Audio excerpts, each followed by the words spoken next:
Hello everyone and welcome back to another AFK journey video. In this video I want to talk about this icon which is appearing in the upper left on the Vietnam server and the Pioneer server, which is marking the end of season settlement, which is going to be triggering on 3rd of January 2025 in only 13 days from right now for the Vietnam server and Pioneer server. Now on global server we don't have an indicator like this, and I find it hard to believe that global server will also be having their settlement in just 13 days from right now, because we haven't even had Ravaged Realm come out yet, and then all of the other events which will be coming out, they are already out on Vietnam server. And when we take a look at how long Ravaged Realm has actually been here on the Vietnam and Pioneer server, today is actually day number 9 of Ravaged Realm being out. We've done 2 cycles of Immortal all the way up to Aurora Squad, and we're on day 9 attacking Immortal Squad again. And if you take a look at the final ranking, it says Ultimate Siege will be beginning in 8 days from right now,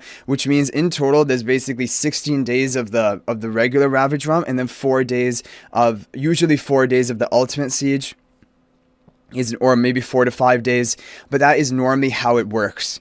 So on global server, if we have that same time frame, then we're not going to have the season ending Jan 3rd. It would probably be maybe Jan 10th, Jan 11th, but I don't know. Maybe they're going to shrink the duration of the Ravage Run on the global server. I'm not sure what will be happening, but either way, this seems like it is an early end to the season to me, because we began the season on September 19th, the Waves of Intrigue season. And now January 3rd is going to be the end, which means it's only like a 3.5 month long season. And then I guess for the final 2 weeks, there's not really going to be any seasonal content. But the important thing to take away from this is you want to make sure you're maxing out your season settlement rewards. And for most players, all you need to shoot for is 26,000 points, because by doing that, you're going to gain all of the major resources: the epic invite letters, 120 temporal essences, the glorious hero chest, and exclusive equipment reset ticket.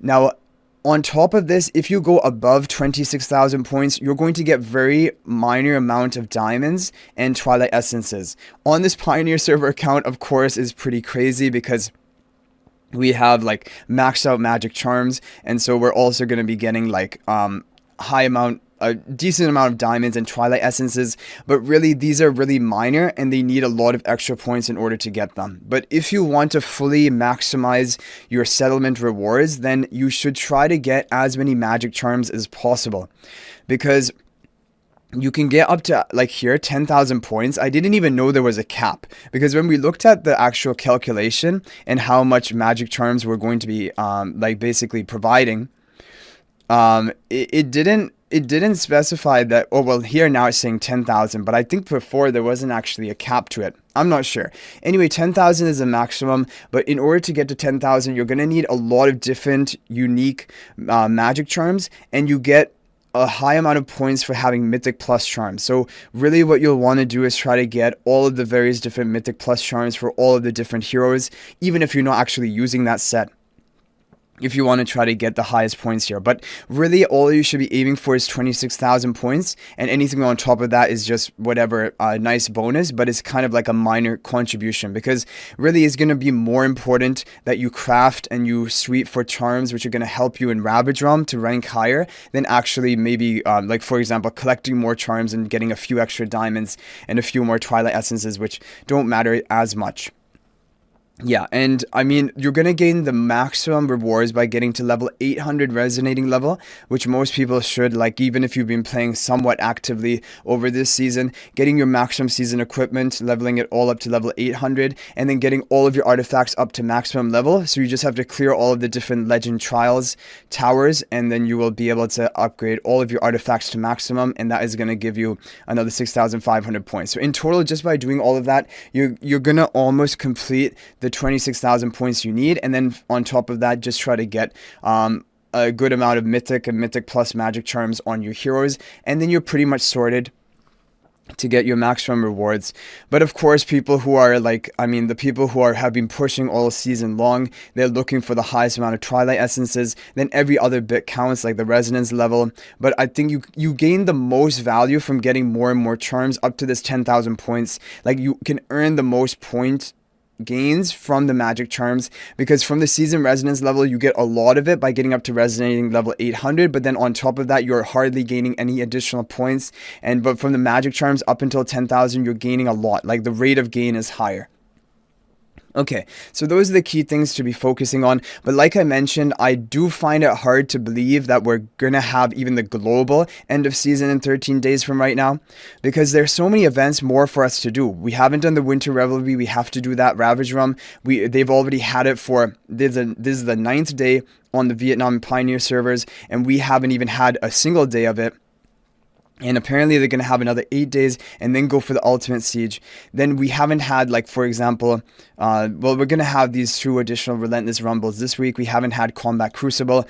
I mean, it will be possible for us to do all of these events and have like a shortened duration of Ravaged Realm when it comes out on global server. I think it could be possible.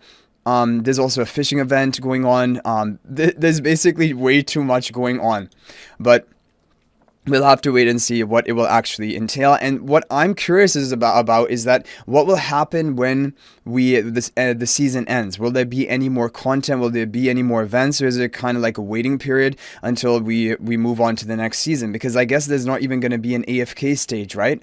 Like, if the season ends and we don't have the seasonal AFK stages anymore, I don't know, like, what will there be to do other than doing your daily quests? That's interesting. And the other thing is that we still have one more raid up recruitment hero, which is going to be Bonnie. And she, I think based on the season pre-order, she's coming like 2 weeks after Hugin.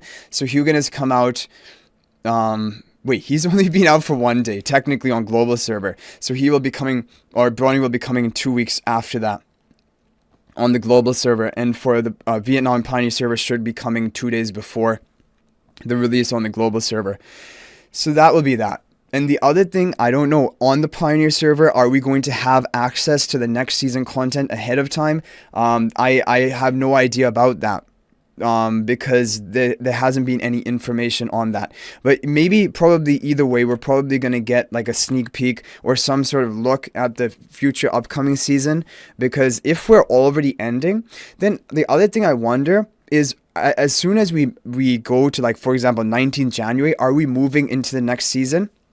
Because if I remember correctly from the Song of Strife season, it actually ended up lasting a bit more than 4 months, like until we moved into the Waves of Intrigue season. Like, I think it was around about 4 months, and then the season ended in Settlement Rewards, and then we had a couple of weeks, and then we moved into Waves of Intrigue. So I'm not entirely sure how it's going to be. Or maybe I'm misremembering. After the settlement, are you going to reset all the progress? That's what it says will happen. But will that only happen when we move on to the next season? I don't remember actually having the progress all reset at the end of Song of Strife. But maybe I'm just can't remember properly. But anyway, guys, thanks for watching. That is going to be it for this video. You can let me know your thoughts in the comment section down below. But this is definitely an important topic, because it's time now for you to make sure you get up to the 26,000 points if possible. If you can't get to 26,000 points in time, the other big milestone will be, I believe, is 22,000 points. And let me see that, because that will get you the exclusive equipment reset ticket, and you can use this on any hero, and you'll be able to take all of their essences back, tidal, temporal, and twilight essences. And so I'm sure there is going to be one hero you can use it on to get value. But thanks for watching, guys. That is going to be it for this video. I'll hopefully see you in the next video, and until then, everyone, peace out for now.